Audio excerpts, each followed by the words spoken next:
In the past you have been disappointed about private sector, capex not picking up.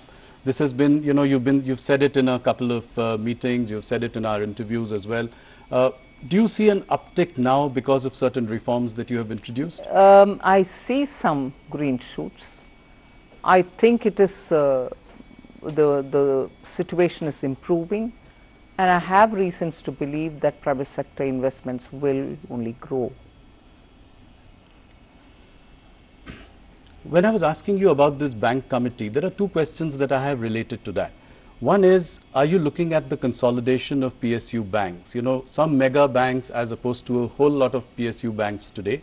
And the second, would you allow conglomerates, Indian private conglomerates, to get into banking? That's for the committee to tell me. Of course, I've told you that the terms of reference is not made yet. But obviously, when you're looking at banking for Vikasit Bharat, banking sector for a Vikasit Bharat, there are many core such issues which the committee will have to look into. We'll wait and see what they have to say. It may not be right for me to give my view and preempt what they're going to say. But about the PSU banks, directionally, are we in that direction? I mean, there are far too many of them, and a consolidation of some kind might lead to bigger entities which may be more viable. Let's wait for the committee to say. There is a need for India to have more banks, better banks, bigger banks, whatever. The committee will have to have its mind said. One more interesting question I have, that you'd announced 7 new high-speed rail corridors in your budget. Again, a little more details. What are the time frame that you are looking at? How will you go about it? It's so much left to the rail ministry, but the fact that they've done the ground necessary study and the route plan and everything else, and they were absolutely clear that budgetary announcement will make them, sit up and deliver it. They are definitely going to be delivered at the earliest, because these are dependent on India's technologies, Indian coaches, and so on. So the rail ministry will get into the details of it. I have asked you this question before, but India's trade deficit with China is greater than about $116 billion in 2025. Even though the exports have also gone up, how do you tackle this issue? That is where I think we are very clear in Atmanirbhar Bharat. We need to have capacities built in India for those essential goods that we import, and make sure that we are able to make it in India for Indian market.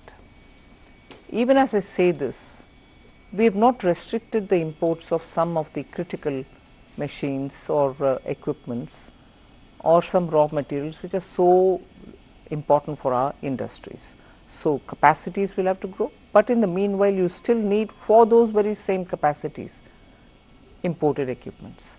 So we are doing a fine balancing act in not denying the raw material coming or the equipment coming, because there are some precision tools which you so need when you're going to set up a particular type of factory. We need those to come in here. Sorry.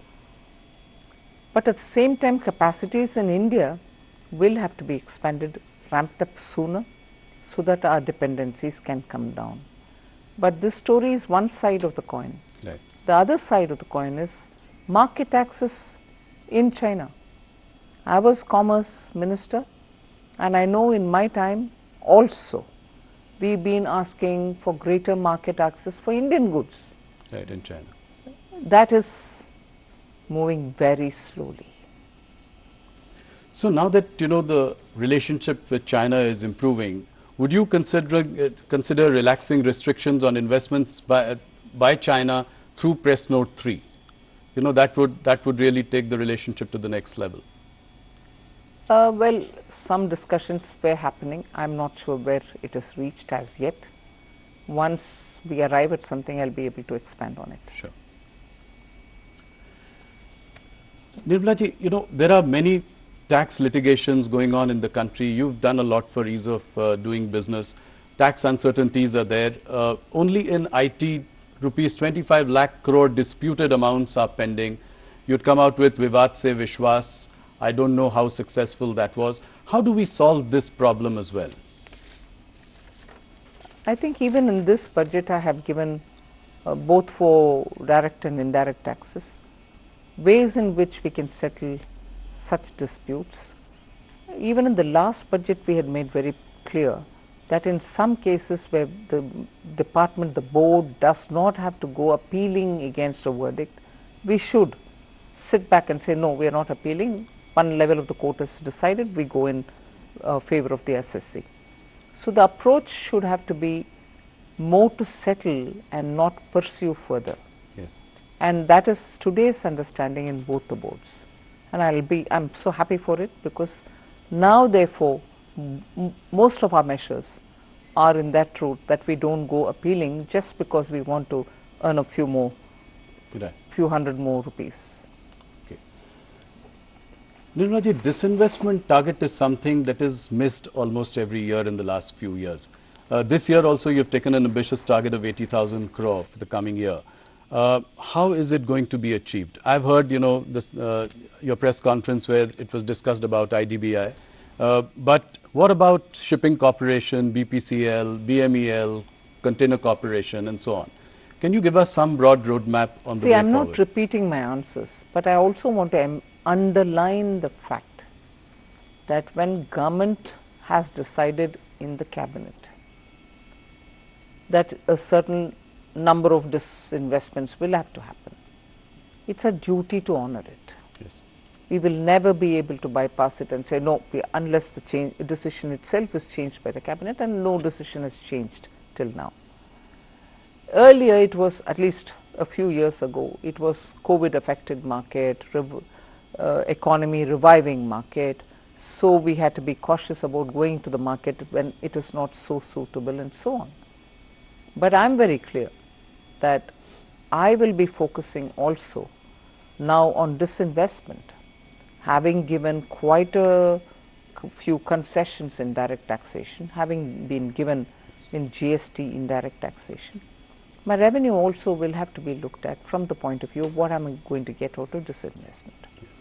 So it's not to say that I didn't give the attention earlier, but the earlier attention was circumscribed by the fact that we were facing COVID, or we just came out of it, or the situation in the market is not. And some sectors do well, and therefore you can take them forward faster. Yes. Some others take their own time. But we will be going ahead with. So this time it's a very decisive yes. mandate to go for. That's right. And you're very confident of achieving the number yes. as well. Okay, that's good to hear. You know, this budget has also given a big fillip to AI, and I would like you to spend a little time trying to help our viewers understand the rationale behind it. The Eco Survey does point out to an AI bubble building up in valuations. So in that backdrop, what are we planning to do? How do we take this forward? See, government's interest in bringing AI is to improve productivity. Large-scale production benefits when you have AI influencing. Small-scale companies, MSMEs, in some sectors will benefit with AI. AI also is now so much sought after from the point of view of the orange economy. Yes.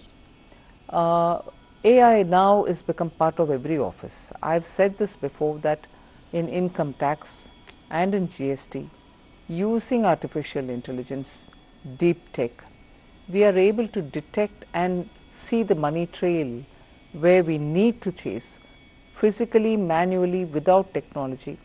It would have taken years for us to find the money trail.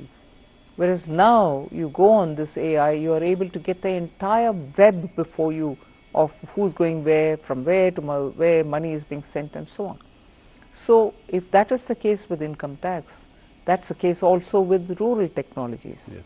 with agriculture, with surprisingly even in animal husbandry, crop intensity, and then you're able to predict what will be the crop outcome and so on. So every department is today moving to use AI. Now that's not displacing labor, it's creating more job opportunities, but job opportunities for those who are trained and skilled in AI.